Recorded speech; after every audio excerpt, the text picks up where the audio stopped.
Cove appear on the big screen.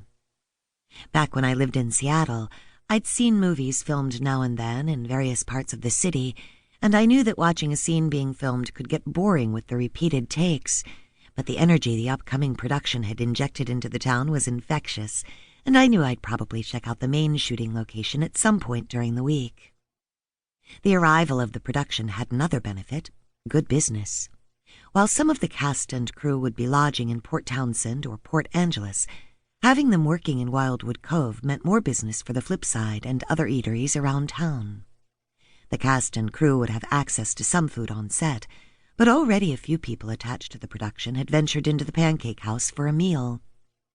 Filming was scheduled to begin the next morning, and several of the crew were already there getting ready for the shoot. Some of the actors had probably arrived by now, too. Leaning in close to the glass door, I peered out at the dull morning. The Flip Side's front door opened onto a paved promenade that ran along the top of Wildwood Beach, and at the moment, both the promenade and the beach were deserted. No doubt the damp and chilly weather had kept many of the town's early risers indoors. Still, I knew I didn't have to worry. Rain or shine, most of the Flip Side's regulars would appear at some point, and hopefully others would join them. With no one to serve yet, I followed Sienna as she passed through the swinging door into the kitchen while Lee stayed behind, tying a red apron around her waist.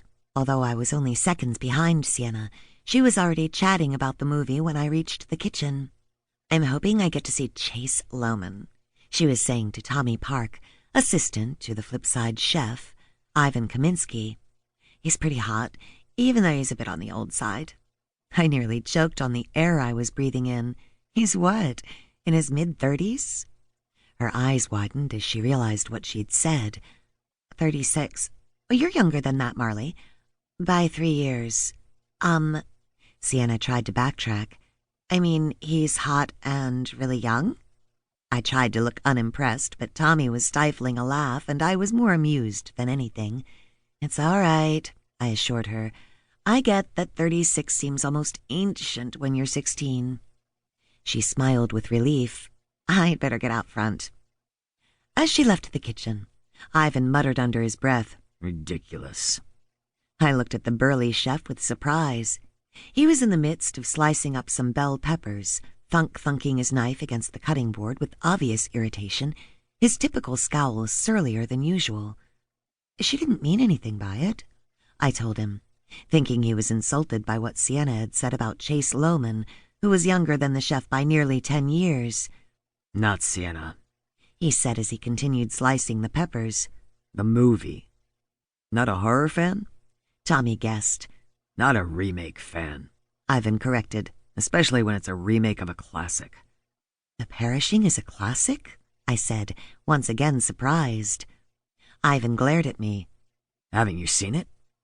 I tried not to shrink beneath his fierce gaze. I wasn't even born when it came out. His scowl intensified, and I realized maybe that wasn't the best thing to have said.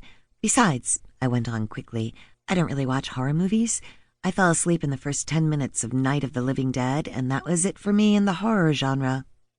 I flinched when Ivan pointed the tip of his knife at me. "You've missed out." He glowered at me for another second before going back to his food preparation. "Are you going to watch this version of The Perishing when it comes out?" Tommy asked me. "Sure, it'll be cool to see all the familiar locations." "You should watch the original first," Ivan muttered. "Maybe I will.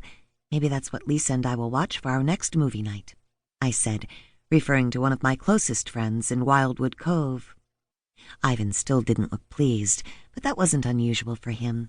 I could hear voices other than Lee's and Sienna's coming from beyond the kitchen, so I headed for the door. I'd better get out there. Leaving Ivan and Tommy to their work, I joined Lee and Sienna out in the dining area. 2 tables had been claimed by early morning diners, and I stopped to say hello to them before retreating to the Flip Side's office, knowing the 2 waitresses could handle the front of house on their own for the time being. More than an hour passed before I finished up my last administrative task and returned to the dining area to see how things were going. The restaurant was fairly busy now, but Lee and Sienna were managing well, so when I spotted the familiar face across the room, I decided to take a few minutes to chat. "Morning," I greeted Chloe Collins, my boyfriend's